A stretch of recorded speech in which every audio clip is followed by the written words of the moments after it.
Mariin biyyaalessaa qaamolee hawaasaa hundaan injifannoo hundaatiif kan taasifamuudha jedhan Komishinarri Olaanaan Komishinii Marii Biyyaalessaa Piroofeesar Masfin Araayaa. Komishinii Marii Biyyaalessaa Itoophiyaa dubartootaa fi dargaggoota akkasumas qaama miidhamtoota naannoo Oromiyaa iddoo adda addaarraa walitti dhufaniif leenjii hubannoo uumuu Adaamaatti kennaa jira. Leenjichi gahee dubartoonni fi dargaggoonni akkasumas qaama miidhamtoonni milkaa'ina marii biyyaalessaaf qaban hubachiisuu akka kaayyeffatetu ibsame.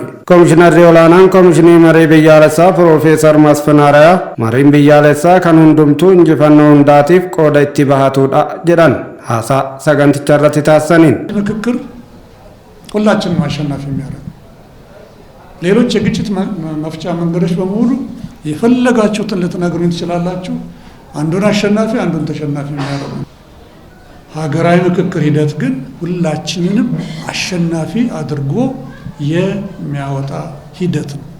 Hojiin aanotarraa eegalee qaamolee hawaasaa adda addaan daawwatamaa ture ammarratti naannolee 11 fi bulchiinsa magaalotaa 2 keessatti ajandaa sassaabuun galfame hirmaattota sadarkaa marii biyyaalessaas 4,000 adda baafamaniiru jedhan komishinichatti qindeessaan fo'annaa hirmaattota marii obbo Siisaay Goobasaa. Ittaansuun aanota naannoo Tigraay 94tti raawwachuun ajandaa naannoo gara komishinichaa geessuun hojjechuuf karoorfamuu ibsanii hanga ammaatti hojiileen irra caalu waan xumuramaniif yeroo gabaabaa keessatti mariin biyyaalessaa akka taasifamu abdatamaa ibsan.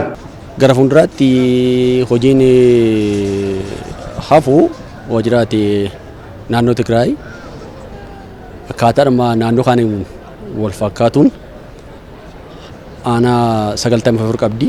Aanaa 94 sana keessa kutaa hawaasaa aanaa irra jiran sana akkaataa sirna Demokraataa ta'eetiin addaan baafatanii iddii addaan bahee booda gara naannootti ajandaa isaanii isaanis hin kennatonne yaanna. Komishinii Marii Biyyaalessaa bal'inaan kanarratti hojjechaa jira. Mul'ati jiru wanta gaariidha jedheen yaada naannoo sanatti hin taase jedheen yaada kan nama dhuunfaa tokkotti fi marii biyyaalessaa inni guddaa yeroo gabaabaa keessatti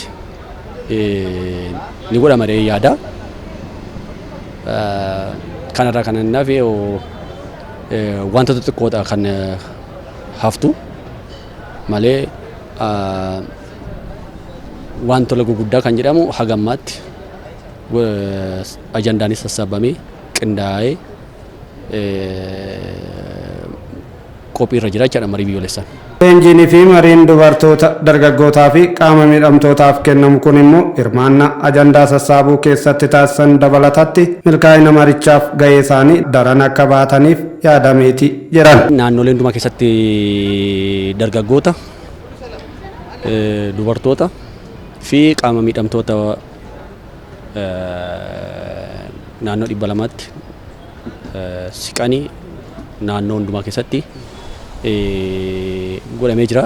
Yeroo ammaa Oromiyaa irratti iddoo 2tti qindaa'ee jira. Akkaataa bal'ina uummata kanaatiin Adaamaa irratti namoota 200, Jimma irratti nama 200, at the same time yeroo Affaar irratti illee gaggeeffamaa jira.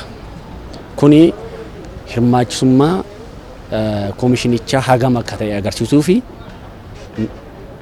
adeemsa marii keessatti komiin nun hirmaachifne kan jedhu bal'isuudhaaf hirmaachisaadha jechuudhaaf garuu namooti dargaggooti kunis dubartootis qaama miidhamtooti kun kutaalee hawaasa 10 ol jira sana keessatti hirmaataniiru. Garuu bal'inaan outreach gochuudhaaf gaggeessuudhaaf gaheen isaanii maalidha?